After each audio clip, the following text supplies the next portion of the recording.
迎收看中嘉新聞週報，我是李品榮。新聞首先帶您看到高雄港旅運中心啟用多年，近期傳出招商成功的好消息。過去多次調整規劃的群樓商業空間，如今確定將由知名酒店與免稅店公司進駐經營。未來除了服務國際郵輪旅客，也能帶動亞灣區的日常消費。銀灰色流線型的建築坐落在高雄港邊，遠看就宛如一條巨型金魚一般。這也是高雄港旅運中心啟用多年後，已經成為高雄港的重要地標。而近期這裡也傳來了招商捷報，群樓的商業空間已經全數完成招商。地方居民聽聞消息後，也表示相當開心。因為我自己也搭過郵輪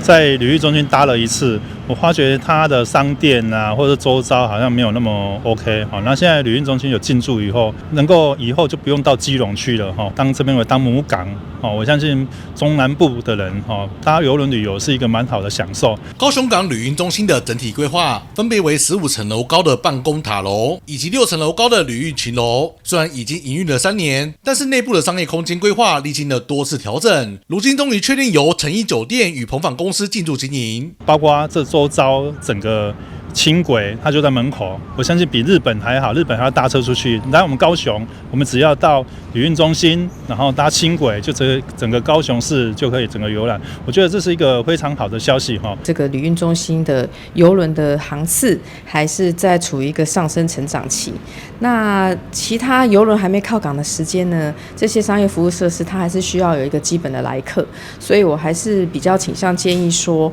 群樓的這個商業服務設施，它的定位啊，它的旅客定位還是應該要設定在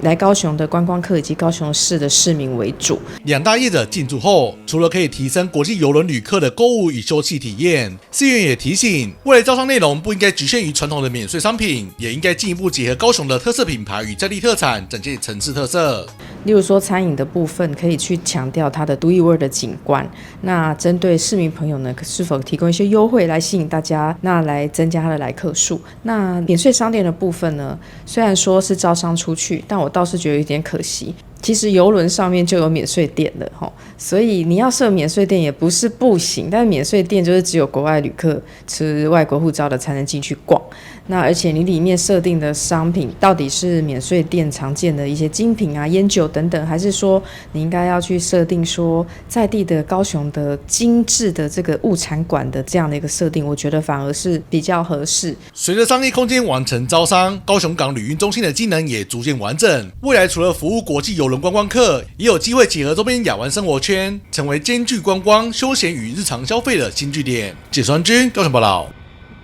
台61線西濱快速公路南延高雄，公路局將接續開展下一階段的工作，規劃長達48公里的南延路線。目前地方爭取台61線挺進楠梓地區，終點連接國道10號快速道路，改善翠華路出口擁塞的現象，降低平面道路的衝擊。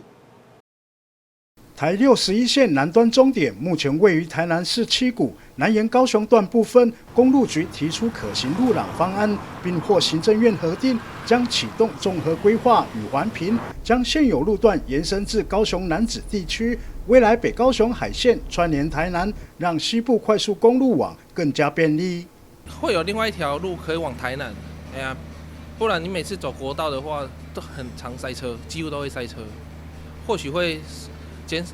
幫忙疏通一些車流吧。61號啊，甲這個目前甲7股嘛，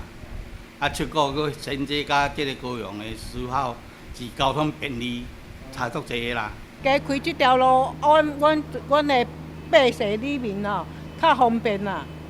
對啦。你後閣要走中山高這條，阮的路線就較遠對啦。依據公路局規劃，台61線南延僅到高雄楠梓地區，但地方爭取台61線終點能連接國道10號快速道路，以改善翠華路出口擁塞現象，降低平面道路衝擊。現在目前就是的狀況就是說，有可能是說到我們那邊的時候，可能會再下來、再上去、再接上去。那我覺得說這樣子對道路是非常不友善的，就是你不能解決一個問題之後，再創造另外一個問題。所以我希望交通局這邊一定跟中央要爭取說，到時候是2條道路的銜接，而是在快速道路上不要下來再上去。我覺得，因為我們楠梓現在車子人已經非常多了，所以如果再下來之後會造成我們下面的塞車，然後再接上去，我覺得這樣子是不對的。所以希望未來我們交通局可以注意到這個部分。由於高雄段路廊受限於濱海沿線濕地、國家公園生態保育區、史跡保存區、港口用地取得等，將以降低現況衝擊等原則評估，未來會在綜合規劃階段討論可行性。記者李正道高雄報道。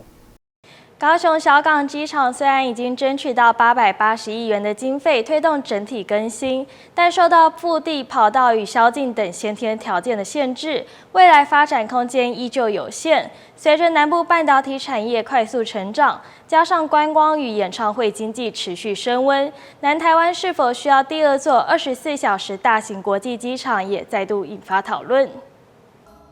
近年高雄演唱會與觀光活動持續帶動人潮，也讓機場運能與國際連結的重要性不斷提升。同時，隨着南部半導體 S 廊帶逐漸成型，光是去年南科產值就接近3兆元。高科技產業對24小時物流與貨運的需求也越來越高，但現階段的小港機場仍然難以負荷，因此新建第2座全時段國際機場的聲音也逐漸浮現。我覺得非常棒，這樣南部人就不用跑到桃園。我覺得很方便，對於南部人來講很方便，不用到台北再搭高鐵，然後回來的時候也不用再確認航班時間，看可不可以就順利有高鐵時間這樣子。很好，我支持，因為這樣子任何時它没有宵禁，什麼時間都可以飛，這樣子可以去的地方就比較多啊。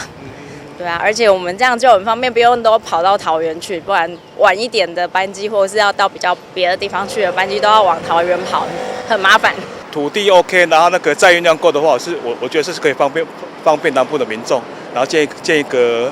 大型的國際機場。目前高雄小港機場以亞洲航線為主，除了受到宵禁限制外，跑道長度與後續擴建空間也相當有限。地方認為，隨着高科技產業持續發展，若缺乏更完整的國際航運與貨運能力，未來恐怕將會限縮南台灣整體發展，更可能進一步拉大南北資源差距。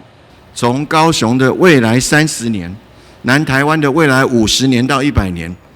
南台灣沒有一個24小時的雙跑道機場。如何滿足我們的產業需求？如何滿足高雄南台灣的觀光需求？是困難的。我個人的看法呢，就是朝向24小時的國際機場，而且未來的空運的貨運呢也會越來越暢通。那過去這個民航局有做過評估，但是那個都是根據以前的舊資料所做的評估，好，沒有帶最新的資料的這個更新，好。或者是所做的一個判斷，機場不是單純的交通問題，它是一個經濟政策，所以我覺得是時候，而且在不久的將來，如果能夠越早做決策的話，當然機場就可以盡速的完工，那也順便的解決高雄長期在小港地區、前鎮地區、旗津地區，包括限建跟噪音的問題，這個都可以一併解決。從半導體產業到觀光經濟，高雄近年發展速度明顯加快，但國際航線不足與機場條件受限等問題，也逐漸成為發展瓶頸。如何補足國際交通量能，成為高雄未來必須面對的重要課題。中央機關尤其是交通部，不要再以這個北部思維來看南部的這些機場需求，應該破壞50年、100年的南台灣發展，整體讓台灣有這個北機場跟南機場2個門戶，共同讓台灣的貨運也好，這個旅客運輸也好，能達到平衡。對此，高雄市長陳其邁表示，目前桃園機場仍是台灣主要的國際門戶，但面對全台半導體產業量能提升以及持續增加的旅遊需求，未來是否新建第2座大型國際機場，確實值得進一步探討。不過，包含選址以及新建時程，目前都還沒有明確的定案。記者陳怡軒高雄報道。在美食林立的熱河商圈，有一家排骨酥麵，以親民的100元價格，讓顧客品嘗到更多元的風味。老闆將台中在地口味融入餐點當中，讓顧客不必跨縣市奔波，在高雄就能品嘗到中部好滋味。拉開蒸籠，深褐色的排骨酥整齊排列，誘人的醃料香氣撲鼻而來。這間位在熱河街上的小店，雖然才開業1年，但憑着100元的親民價格，成功在競爭激烈的商圈裡站穩腳步。為了讓客人可以吃到更多元的風味，老闆還特地將台中口味融入其中，調配出獨特的鹹甜比例，開創出個人品牌，成功吸引不少饕客。自行開店就是因為我覺得台中的這個味道蠻好吃的，所以就想把它帶來高雄。我們的特點其實排骨酥差不多，就是先炸再蒸，就是特點在於你的醃料跟其他店沒有一樣，但其實都差不多，只是我們的特色就是湯比較不會那麼油膩，對，然後排骨酥也不是完全都是硬的骨頭，都會有一些軟骨，然後我們再蒸，把那個軟骨蒸到可以咬的狀態。對，乾淨整潔的用餐環境也讓不少饕客留下好的印象。除了招牌的排骨酥之外，還有這鍋老闆親自熬煮改良的肉燥。雖然選用較高比例的肥肉，但吃起來香氣十足，卻不油膩，也讓不少首次上門的客人一吃就愛上。我覺得它的味道很香，而且油香味很夠，它不會膩。因為我怕吃那種肉霸本會吃到它的肥肉是油膩的那一種，會讓人家有點吃不太下去，但它的不會，會讓人家想一直在吃。對啊，對。對。我自己個人是喜歡吃肥肉的肉燥飯，所以我就會這樣去做。那口味有調整過，因為南部比較喜歡吃甜的嘛，所以我就有去做稍微甜一點。然後肉燥飯其實也可以搭配我們的辣椒，我們的辣椒也是都自己炒的。擁有多年餐飲經驗的老闆，因為對料理充滿熱情而選擇自行創業，還將常見的排骨酥重新調整改良，打造出屬於自己的特色小吃品牌，也讓客人不用特地跨縣市就能品嘗到異地的經典風味。記者洪俊傑高雄報道。高雄近年來陸續試辦部分路口開放機車直接左轉，不過現在卻出現一路多致的情況。同一條道路上，有的路口可以直接左轉，有的卻還是必須帶轉，讓不少騎士一頭霧水，也引發了交通安全的疑慮。來到路口前，常會看到這面大大的藍色牌子，提醒機車族需要進行2段式左轉。雖然近年高雄開始試辦部分路口開放機車直接左轉，但卻常出現同個路段不同規則的情況，像是上一個路口才剛開放直接左轉，下個路口卻又必須帶轉，也讓許多騎士們騎到霧煞煞。我覺得也是蠻困擾的，因為到路口的時候，我才會發現說，其實這個路口是可以左轉的。我是覺得這個帶轉應該要有一個統一的規範，就是說，因為像那個地方就是你機車可以在汽車道上面左轉，也可以在待轉區左轉。尤其是在高雄的自由路上，從大順路口一路往南，中間好幾個路口規則都不太一樣，有的可以直接左轉，有的還需帶轉。部分路口設有左轉專用道，雖然沒有劃設禁行機車，卻同時有附設帶轉指示牌。每個路口的規則各自表述，一路多制的狀況恐怕會增加行車風險。一條路多個制度的方式，其實很容易造成機車騎士他無法預判下一個路口到底是什麼情況下要使用左轉的一個策略，也就是說，他可能以為前面需要帶轉，那或者是他認為上一個路口其實可以直接左轉，那我下一個路口應該也可以直接左轉，但是當他靠左之後，卻發現這裡強制要帶轉，那怎麼辦呢？他就只好再往右，切到右側去。那這個時候這樣子一下左一下右的車流交織，其實都會造成無謂的這個交通傷亡了哈。不用帶轉就可以直接左轉，要不嘛就是全部都不行，全部都帶轉，我覺得這樣比較安全。高雄今年陸續開放部分單向2車道免帶轉，不過考量到用路人習慣於交通安全，民代還是建議未來可以朝向單向2車道全面開放機車直接左轉，同時保留帶轉區，讓不同駕駛習慣的民眾自行選擇，透過簡化且統一的標準，才能夠徹底改善一路多制的混亂。一般而言，單向2車道以下的道路多數不強制2段式左轉。但有些路口因為車流量大、視線不好、路型特殊，或者是過去左轉事故風險較高，所以仍然維持強制2段式左轉。但近年來，交通局已改採個案檢討，不再只看車道數，而是回到現場條件來判斷是否有必須強制的必要。高雄今年機車左轉制度也逐漸鬆綁，不過同個路段出現不同規則時，反而容易讓駕駛判斷混亂。隨着交通形態與觀念逐漸改變，機車左轉制度如何兼顧安全與一致性，也成為了不少騎士關注的交通課題。記者傳軍高雄報道。台南市政府為了行銷台南的農特產芒果，市長黃偉哲特別前往台北，舉辦台南芒果上市暨愛文芒果外銷日本的記者會，宣告台南芒果產季啟動，希望透過多元通路，讓國內外的消費者都能同步品嘗到台南芒果的頂級風味。從2024年聯興合作社與微風超市合作，成功將台南芒果直送日本，獲市場熱烈回響。今年在市府持續輔導，雙方再度推出預購活動，在國內外分別推出香檳芒果與精選愛文芒果，不但國內外可以同步品嘗台南芒果頂級風味，同時還能台灣下單，由日本直接配送給當地親友。今天有分內外銷，內銷的話，我們有這個頂級的香檳芒果，是自然熟成的哦。然後這個能夠提供給許多很棒、最喜歡頂級消費、最棒芒果的好朋友。總共這個是6顆裝。那外銷呢，我們傳統的愛文芒果裡面有的最棒的，來透過微風的體系，能夠從台灣下單，日本出貨。那直接出貨給日本的好朋友。台灣的芒果裡面，台南的芒果最棒。透過微風的體系，您可以在微風下單，然後從日本微風就直接出貨給日本的親友，保證他們會有非常非常高的評價哦。市長強調，台灣與日本關係密切，台南更有將近20個日本友誼城市，希望在芒果產季將最好的台南芒果分享給日本親友，深化雙方交流與情誼。記者林瑩跟台南採訪 AI 播報。寶島歌王楊烈的世界巡迴演唱會在台南文化中心登場，全場1800張票銷售一空，副總統蕭美琴更自費買票，在台下當忠實觀眾。表演結束後，楊烈更衝到知名排隊名店享用在地美食。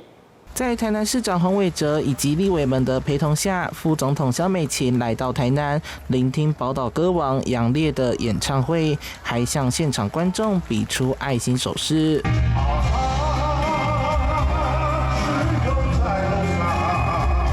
台南場1800張票全都銷售一空，現場座無虛席。蕭美琴更堅持不收公關票，低調自費買票，連維安座位都是自己付。也提到和楊烈的過往交情。楊烈也曾經一度投入台灣的民主運動他一直非常關心台灣的民主政治，所以除了他作為演藝人員的歌唱跟表演之外，他也曾經在北投也是我過去曾經服務過的一個地方來參選過。楊烈都能以細膩且有故事感的方式詮釋歌曲，每次演出都展現極高水準。不過在彩排時一直想着這一位，唱歌唱到一半，竟然我最熟悉的那個如果能夠都唱錯了。你知道我在想什麼？我在想要來吃阿蓮的牛肉湯。真的，因為它這個不是只有味道。然後我剛剛來看到這個變臉的演出哇，更是嚇一跳。表演結束後，怎能錯過台南美食？特別安排到阿蓮牛肉湯，不只是想品嘗牛肉湯，也順便看變臉表演。台南知名排隊美食阿蓮牛肉湯從新化搬到市區，業者主打當日直送的溫體牛肉，成為不少在地人與觀光客的首選。加上每週日5晚各一場的變臉表演，希望能帶來不同的用餐體驗。記者收海灘的報道。位在台南市南區的竹溪禪寺，不只是地方信仰的中心，更承載台南數百年的歷史文化記憶。這回特別推出以文字為核心的文化特展，透過門簾、古詩詞與籤詩，帶領民眾從文字當中看見竹溪禪寺不同時代的人文底蘊與歷史風貌。走進展場，一幅幅拓印下來的門簾，還有許多以竹溪勝景為題的創作詩詞。竹溪禪寺特別以文字為媒介，推出文化特展，透過戰後門簾、明清詩詞與早期籤詩3大主題，讓民眾看見竹溪禪寺不同時代的歷史文化。這次展覽是整個竹溪寺在整理過程中，花了20年時間整理，慢慢累積下來的一些物件啦，那因為整個環境已經改變，所以這些詩詞其實可以看到兩件很有趣的事，一個是竹溪禪寺過去的那種宗教氛圍，第二個就是竹溪禪寺所在的環境，那現在已經物換星移，那以前的環境的一種想象。展覽其中一大亮點是竹溪禪寺1983年中國古典式樣建築門簾，以及28對由名人題寫的門簾，被譽為海東文獻初祖的沈光文也曾留下與竹溪禪寺有關的詩詞，甚至戰後初期的籤詩，展現傳統民間信仰與生活文化的緊密連結。竹溪是我們城區裡面市區裡面是一個自然的一個河川，而且早期的詩人就是會在溪的旁邊就吟詩作對，那這個部分他的所有作品都呈現在竹溪禪寺裡面。透過一字一句，重新帶領民眾認識竹溪禪寺的歷史文化與宗教意境，也閱讀府城的歷史記憶。記者說懷談的報道。隨着台積電在日本熊本設廠後，就有不動產顧問公司扮演台灣和日本交流的橋梁，特別以從南科看熊本為主題，舉辦投資先機說明會，並預計下半年將進行商務考察，強調跟着台積電前進熊本。台南直飛熊本定期航線開航後，不只象徵台南國際航空網絡重啟，更在產業、觀光與區便利性三方產生顯著的連鎖效應。特別隨着台積電在熊本設廠量產，更是串聯南科與熊本的重要橋梁。其中，除了台南市政府透過台灣季力拼農產觀光和城市行銷，民間知名的不動產顧問公司站在台日不動產交流的平台，更邀請日本社會觀察家福澤橋以南科看熊本為題，舉辦投資先機說明會，針對藍海地點、適合台南的投資項目以及規避以過熱風險等加以分析，吸引許多潛在投資人和企業主的眼光。在台南呢，有南科的台積電；在日本熊本呢，有日本我們的台灣的台積電。所以兩邊呢，未來的交流、商務考察，或者是投資或者觀光呢，我們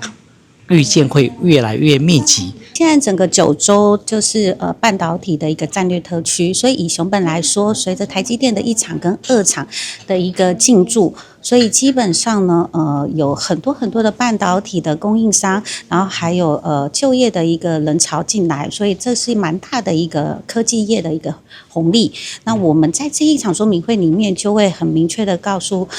所有的來賓，然後整個不動產的一個變化、環境的變化，甚至說住宅相關開發案等等的一些資訊啊，也期待你們可以踴躍的參加我們就是下半年的一個九州商務的考察團。日本舉國家之力打造九州細島，加上南科半導體聚落與九州的實質產業合作與投資機會，所以業者預計下半年將進行商務考察，強調跟着巴菲特投資日本，跟着台積電前進熊本，2026年正是黃金窗口，錯過要等10年。記者郭文吉台南報道。AI 技術快速發展，從輔助工具走向關鍵基礎設施。南台灣目前也出現具指標性的產業整合案例，由數位經濟國際公司領軍，串聯科技與教學資源，同時引進國際資本顧問團隊，打造涵蓋 AI 系統應用、商業變現到資本市場接軌的一條龍發展模式，為區域產業升級開啟新契機。數位經濟國際公司與長榮大學6日簽訂 MOU 合作意向書，希望將 AI 產業鏈成功落實在南部，同時結合長榮產創中心合作推動產業創櫃創新服務，目標培育更多 AI 產業人才。這次的合作呢，跟長榮大學這合作最主要是產創中心的合作，然後我們希望把 AI 這個產業把它落實在南部。所以我們借由長榮為 AI 的一個培育的搖籃，然後跟長榮的產創中心做產業創櫃及創新的整個合作，讓業界呢可以在資本市場上，它不管是申請創規也好，或是要導入 AI 也好，或者是想要創新也好，這是這次合作的主要目的，讓 AI 落實在南台灣。這一次我們有機會跟數位經紀公司呢來簽這個合作協議備忘錄，那也透過這樣的機會讓最先進的這種人工智慧的技術帶到校園裡面來，讓我們的同學跟老師們有這個機會來學習這個新的技術，那讓他們的這些創意跟這個智慧能夠應用到實際的產業。未來因為我們有跟教育部申請人工智慧學位學程跟人工智慧碩士在職專班，那在這個領域的部分呢，這個是直接的對應。那當然，我們也有那個學生的專業研究室，裡面有提供可以執行人工智慧應用的這些機器，包括像現在的這種 high performance 的 computing 電腦都可以來做合作。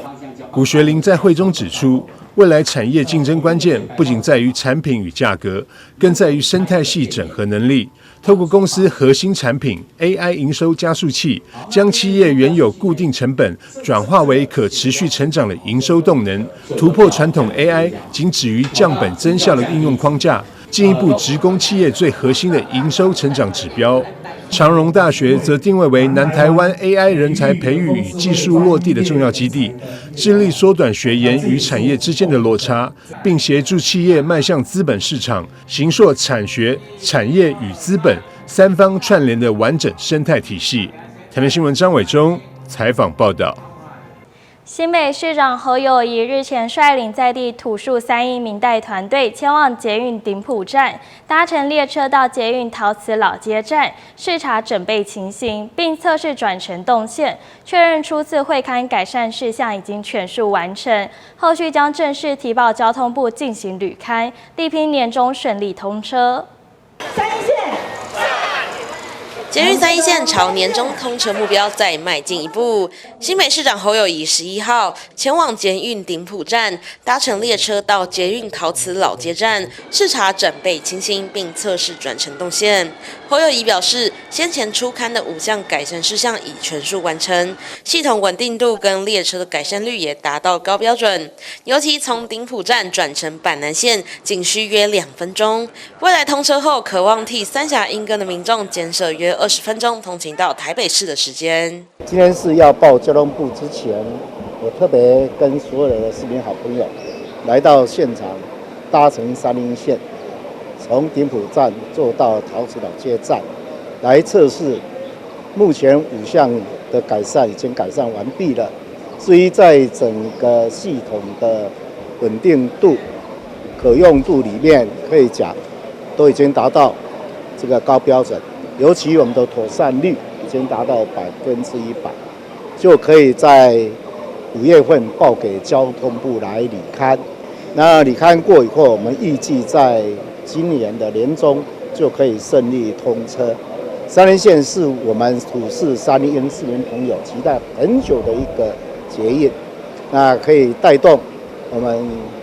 這4個地方的經濟產業觀光的一個發展。當天，新北市議員洪嘉君與呂家凱也一同參與試乘。洪嘉君稱讚市府團隊不僅重視安全品質，也將3英在地文化元素融入車站設計，展現在地特色。呂家凱則認為列車行駛過程平穩舒適，但包含站外指引、公共空間的清潔以及人流動線等細節，仍需要持續優化。希望市府在正式通車前能全面到位，提升到時民眾跟觀光客的搭乘體驗。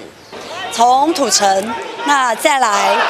三峽一直到鶯歌，每一個路線除了安全穩定之外，我也看到一個就是施工單位的一個巧思，他把很多地方的一個元素都融入進來。那包含家軍在身後的一個陶瓷的一個元素，那以及呢三峽我也看到冉冉，那以及在3英的地區還看到3英部落土城的桐花，所以其實我覺得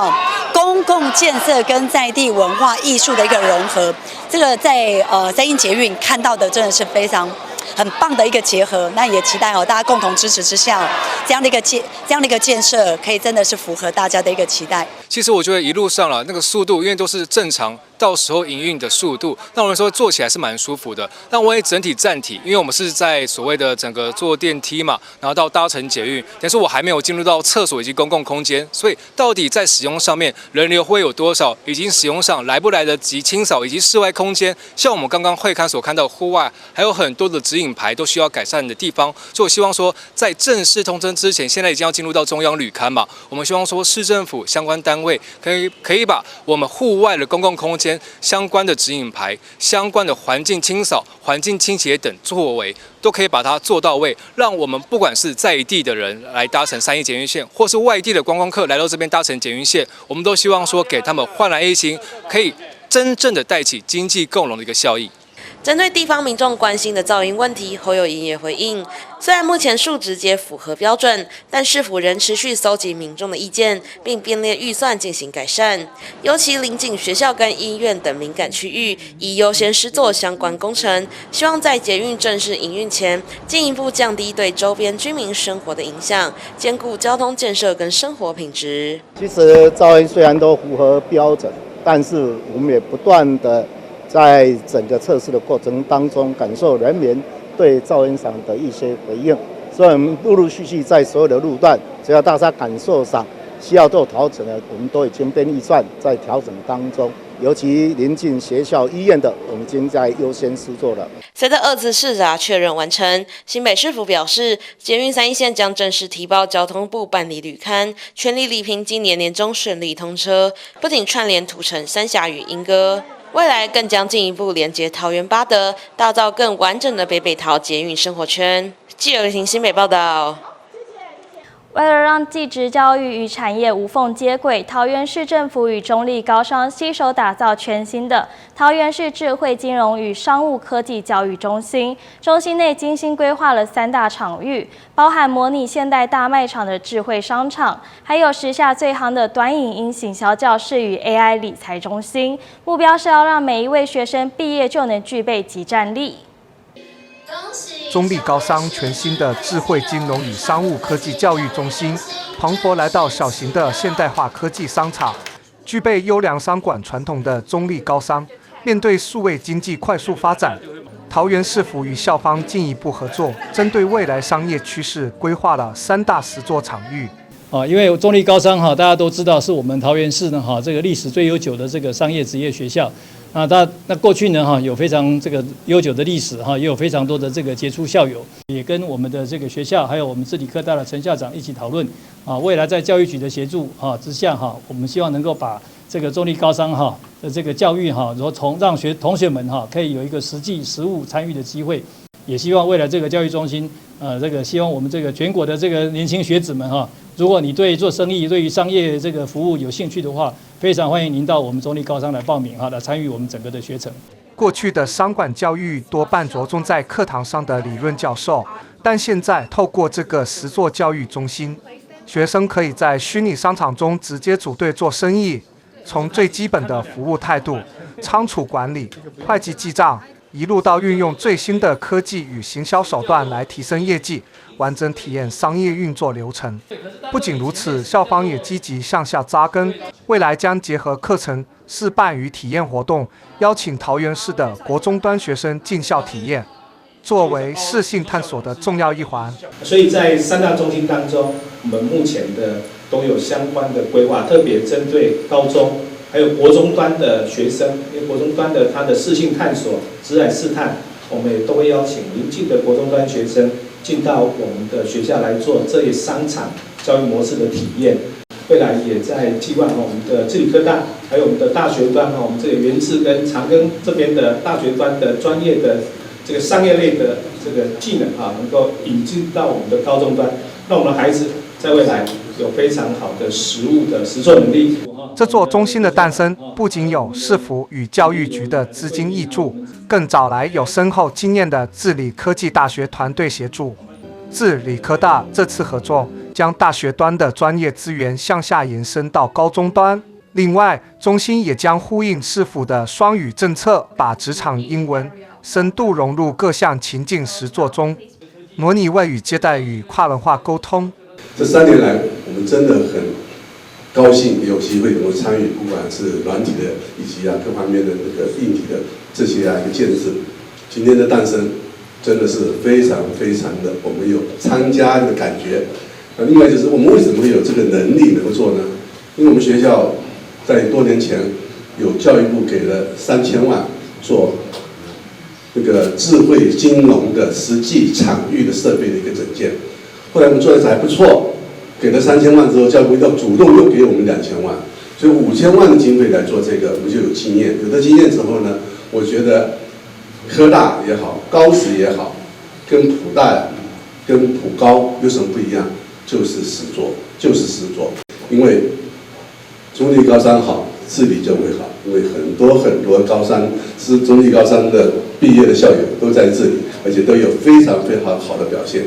將金融與科技緊密結合，桃園市府期望透過跨校交流機制與持續的教師專業培訓，建立符合產業需求的教學模式，讓技職體系的孩子不再只是紙上談兵，而是提早接軌國際，成為推動未來城市商務發展的頂尖戰力。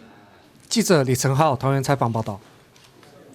桃園公埔國小與台中潭陽國小管樂隊舉辦交流音樂會，透過跨校演出拓展學生的音樂視野。校方表示，音樂教育不僅可以培養藝文素養，也讓孩子們學習合作、自信與團隊精神。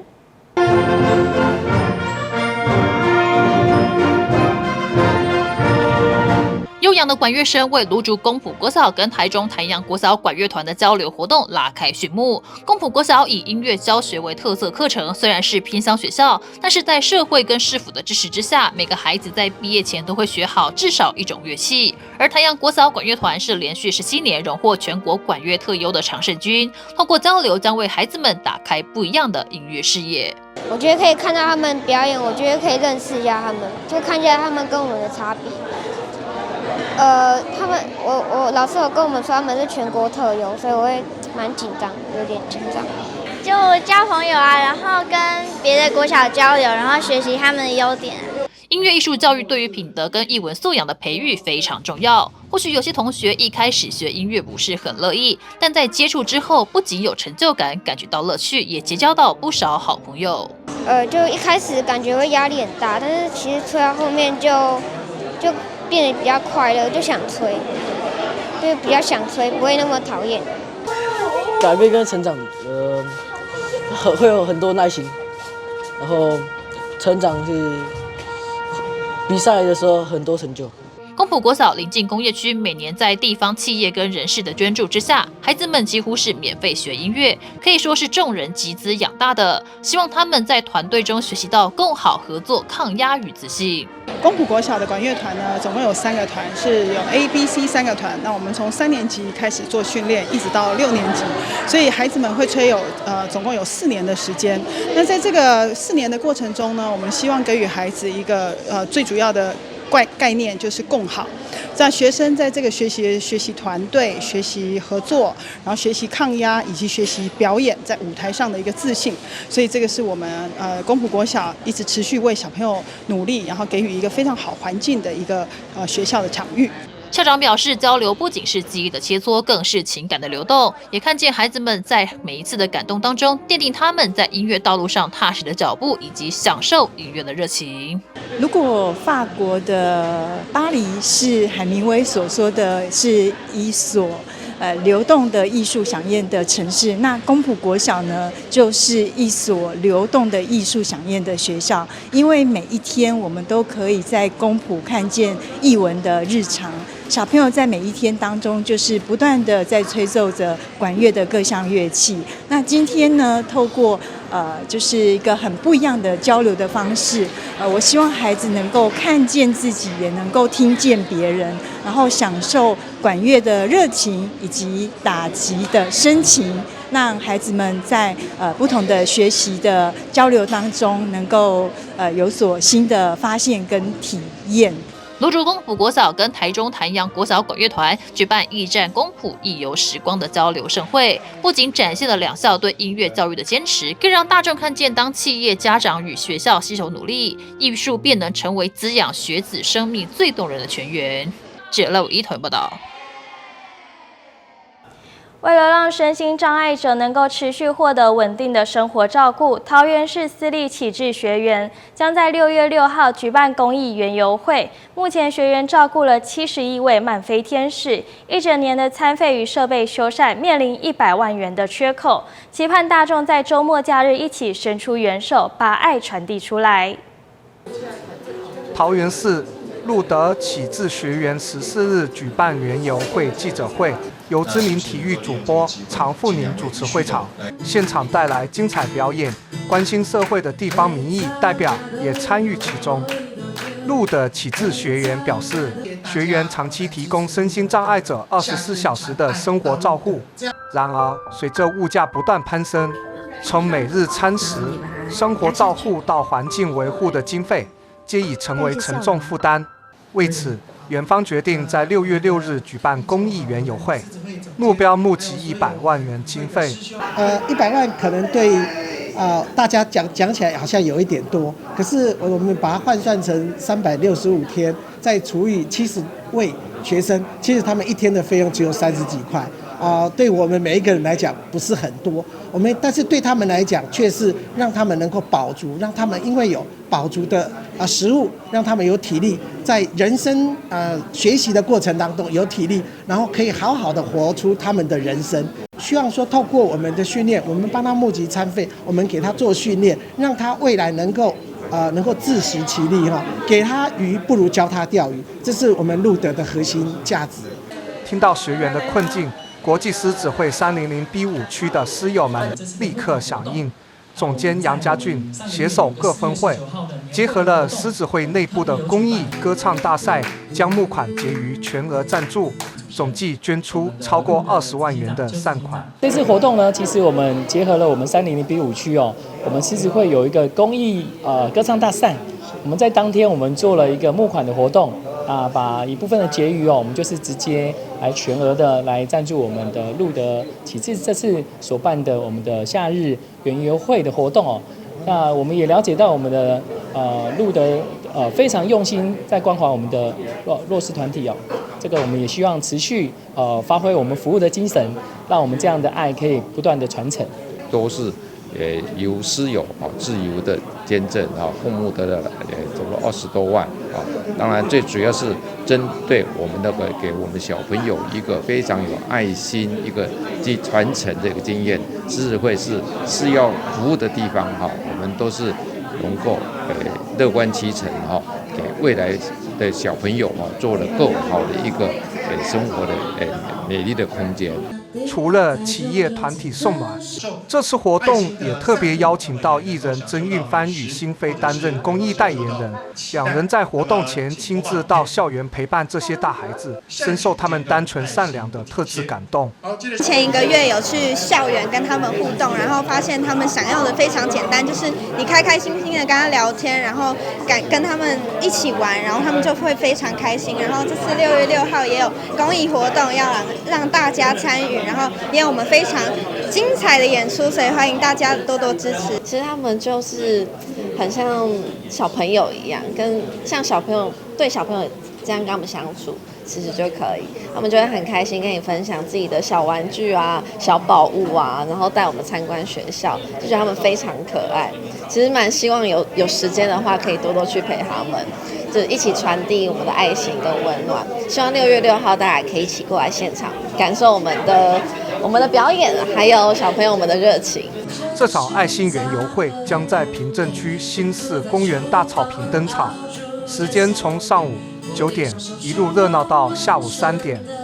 現場預計設置50個特色攤位，包含美食、社福宣導及互動體驗。公益大使曾運帆與星飛當天也會帶來精彩的舞台演出。民眾只要認購園遊券就能參加摸彩，還可以攜帶5、6月的發票到現場捐贈。主辦單位呼籲大家周末踴躍出門走走，您的每一份心意都將成為慢飛天使們最堅實的後盾。記者李成浩桃園採訪報道。美國中西部的風味飄進台灣，位在大安區的一家餐酒館推出一系列明尼蘇達州代表料理，從爆漿起司漢堡到經典燉菜，結合移民文化與在地食材，讓民眾不必出國也能感受到異國餐桌的魅力。明尼蘇達位在美國中西部，飲食長期受到移民文化影響，北歐與德國飲食習慣深植當地餐桌，像是將起司包入牛肉的熔岩起司牛肉堡，展現地方料理的創意變化，同時搭配瑞典肉丸、優格黃瓜沙拉以及薯球牛肉派，呈現中西部家庭社區共享的飲食樣貌。這道很特別，叫 Juicy Lucy， 很多汁的意思。那是因為他們是把很大量的起司是直接做在那個漢堡肉裡面，所以其實在咬下去的時候會那個起司會整個流出來，就很 juicy 的感覺。所以其實它有特別的反正就是這個牛肉漢堡啊，在明尼蘇達州它有專有名詞，代表它的名字就是那個 Juicy Lucy。瑞典的那個肉醬肉丸，对啊，因為那一道就是瑞典他們非常特色的傳統菜。那當然在明尼蘇達州那裡啊，他們也是他們平常會吃的特別的料理，對。第二波菜色回歸在地風味，選用北美原生野米製作濃湯，口感滑順，帶有堅果香氣。明州湖區香酥魚排外酥內嫩，搭配簡易配料就是經典吃法。還有融合德國飲食背景的燉豬排與家常甜點檸檬方塊，展現日常飲食的在地滋味。他們原住民有一個很特別的食材，就是 wild rice 的野米那個野外的野野米，那是他們傳統的那個原住民的農產品，就像我們台灣原住民是有紅藜麥。所以在明尼蘇達州當地也一樣有這樣的一個食材。那當然，因為他們就把這個食材，然後跟奶油濃湯，然後跟北歐就是他們會喝很多的奶油濃湯，然後做這樣的一個結合，變成是野米的奶油濃湯。餐酒館透過主題美食規劃，將美國各州特色帶進台灣，從移民歷史到在地食材，交織出多元飲食文化，也讓民眾從一頓飯開始認識一個地方，延伸對旅行與文化的想象。記者李慧台北報道。邁入第3年的基隆半程馬拉松即將在9月20日從國門廣場開跑，沿着基隆港邊一路跑到外木山。市府教育處召開記者會，宣告即日起將開放報名至6月30日，邀請大家一起參加路跑，欣賞基隆的美景。3、2、1，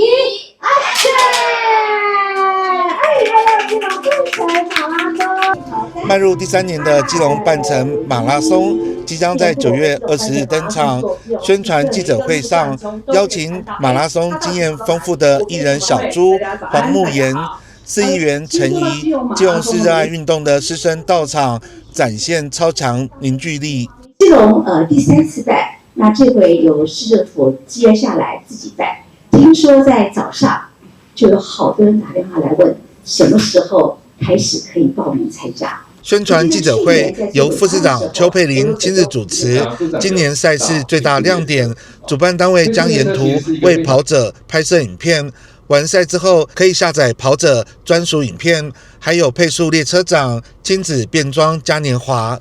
這個是第3年辦了，那每一年大家都非常喜歡，你從網絡上看都是正評，因為基隆很美，有山有海有港。那剛才我們的小豬，我們最棒的代言人也說了，他希望今年我们基隆人發揮最大的熱情，讓全國的民眾看到我們在沿路都可以刻補給他們所有的東西。那基隆有很多名產，那我相信我們基隆人可以做到。第二個是希望大家跑了一晚之後留宿在基隆，有山有海有風，真的是有一種自由奔放的感覺，所以我覺得這是我產後很期待的一場馬拉松。會蠻期待參加這場馬拉松，因為這是我第一次參加。我希望所有市民都能來參加我們基隆市政府所辦的城市馬拉松，然後你只要踏出來一步，你就健康就成功了。希望說我們基隆規模越辦越好。那基隆其實是一個很難得山與海的城市，只要10分鐘的路程哦。那也很期待大家因此能夠推動觀光，然後大家能夠留在基隆。第3年的賽事將在9月20日從國門廣場開跑，分為21K 半馬、9K 休閒組，參加者都可以獲得完賽毛巾和獎牌。那今年的第3屆呢，原則上我們的名額4000名，從今天就開始，15號今天開始受理報名，只有4000名的名額。那報名費等等都跟以往一樣，那路線也跟以往差不多。不過我們今年很特別，就是說我們每個人的獎牌都會有屬於自己的，不管是3K、9K、21K，獎牌都有屬於自己的名字。自己的時間記錄，所以會有一個個人的專屬獎牌，以及個人的專屬影片。這是用我們的馬拉松來說基隆城市的一個故事。所以跑完以後，所有的相片還會幫您制作成一張你的電影、個人電影的一個影片，然後讓所有來參加基隆城市馬拉松的跑者都可以有一個很棒的回憶跟記錄。此外，顧及到選手的安全性，活動將全面優化賽道規劃、安全維護及活動體驗，希望讓參加的跑者來到基隆，留下獨一無二的路跑體驗。記者黃紹明基隆報道。台北捷運公司在近年最受歡迎的新中山線行公園舉辦首屆新中山美食旅遊嘉年華活動，邀請20多家日韓、新加坡與國內軌道業友好夥伴共同參與，借由市集及舞台表演，讓民眾不用出國就可以感受到異國美食及特色文化的魅力。新中山美食旅遊嘉年華正式開始。在台北市長蔣萬安、外交部亞太司總領事張淑玲與台北捷運公司董事長趙少蓮等人共同啟動下，第一屆新中山美食旅遊嘉年華熱鬧登場。北捷公司特別邀請20多家國內外鐵道、纜車友好夥伴共同參與，將新中山線行公園打造成國際美食旅遊及文化匯集地，讓民眾不用出國就能沉浸於異國美食及文化氛圍中。借着今天這樣的機會，在這裡就可以吃，這裡就可以玩，然後也可以透過他們的安排到日本去吃，到日本去玩，到韓國去吃去玩，還有到新加坡。我們辦這樣的一個活動，最主要是結合我們新中山線行公園這樣一個好的環境，這麼好的一個地方呢，我們希望帶給大家各種生活和交通的一個體驗。這次新捷運有新捷運扭扭樂哦。我們的大獎哦。台北市長蔣萬安特別到日本、韓國與新加坡等攤位市集，向國際友人致意，並開心地玩起扭蛋、搖滾輪。蔣萬安表示，跨街大同及中山區的新中山線行公園被英國雜誌評為全球最酷的街區之一。北市府將持續推動往南延伸，希望一路連接到台北車站，為市民朋友提供更便利的行走空間。就是希望讓所有市民朋友可以感受台北的魅力，享受在新中山周邊附近的美食。我們不只是有傳統小吃、異國料理，還有很多富有魅力的小店，都隱身在我們的巷弄之間。二方面，新中山這裡也已經是英國《Time Out》雜誌評選為全球最酷街區之一，所以我們持續打造更宜居、更友善的環境的同時，我們相關的工程也沒有停下腳步，包括新中山往南延伸的工程，為期2年我們完工，所以未來南側一直往桃園新路，接下來連接到台北車站，我們希望能夠一路甚至到台北車站，甚至未來 C1、D1，我們都希望提供給市民朋友更便利的行走空間。蔣萬安也到最近剛在新中山商圈設置完成的戶外負壓式吸煙室視察，並分享這項創新做法很獲國外遊客肯定。北市府將持續努力，希望打造公共場所無煙環境。剛好碰到一位來自菲律賓的外國朋友，他來台北旅遊，我就問他，對於這樣的設置，他有沒有什麼建議？他說非常好，在菲律賓他們沒有，他也希望把這樣的概念帶回。同時，他也覺得我們整體的設計，包括過濾以及還有冷氣，等等，還有相關的標示指引都非常清楚。那我也告訴他，我們這初步設立，我們希望持續收集各界的意見。除了好玩又好吃的市集外，4天的活動還有舞台表演及有獎徵答等，吸引許多民眾前來互動體驗。北捷方面表示，未來將持續推動國際交流，與日韓、新加坡等國外軌道同業締結友好協定，透過更多元的觀光交流與合作，促進彼此間觀光旅遊及文化產業發展。記者張啟騰台北報道。今年的母親節在基隆義和里有一場特別的婚紗走秀，邀請69位媽媽們梳妝打扮，再次穿上婚紗與旗袍，重溫年輕時的回憶。有的是夫妻同行，也有女兒和媳婦孝順，帶90歲的母親同歡，一起留下幸福的回憶。95歲，掌聲鼓勵。95歲奶奶披上婚紗，走紅地毯，接受眾人歡呼。臉上露出燦爛的笑容。今天我最美。今年的母親節，信義區義和里舉辦一場特別走秀活動，活動吸引了69位高齡者參加，媽媽們一早就來梳妝打扮，興奮到藏不住。是不太一樣，今天最幸福。老婆很高興的，很幸福。我們大家穿這個婚紗就感覺很好，身材又漂亮，容光煥發，然後又美麗動人，很開心，穿得美美的，然後又變得身材非常好。但是早期的時候穿的婚紗比較沒有這麼美。上一回穿婚紗已經是45年前，也有夫妻同行，讓感情加溫。45年啊。第一次穿婚紗，還有第一次一直要求我老公出來參加這個活動。我老公很棒啊，一下子就答應了。他很愛我，所以我很感謝他。有很漂亮啊。怎麼說？對，真的今天特別漂亮。女生很想，但是男生都卻步，幾乎男生都在卻步。好不容易給人游說，我說你可以，把它當作是。一個紀念嘛，哈，因為我們每個年齡都有紀念嘛，比如小學啊、高中啊、大學啊、結婚嘛、生子啊，這樣也都來照個相片，也都不錯的啊。好，也有母女檔走秀，媳婦和婆婆穿上華麗衣服，一起走紅毯，接受眾人祝福。女性不要因為年紀啊，不管。年紀短我們都要把自己打扮得美美的這是女性要有自信。那現場有看到95歲、96歲的阿嬤，然後再度的披上婚紗，他們的心情非常的高興跟喜悅。那也有母女組，然後姐妹組、閨蜜組，然後大家都很歡樂。其實化妝只是一個讓自己可以再更有自信，但是女生的美是來自於內心的美，可以讓自己更漂亮。如果每天都讓自己保持得非常開心，每一天都是母親節。一般人慶祝母親節都是單純的吃飯聚餐，信義區義和里邀請里民來一場特別的婚紗走秀，要讓大家留下美麗的照片和回憶。記者黃紹明基隆報道。以上是今天的中嘉新聞週報，我是李品榮，感謝大家，我們下次再會。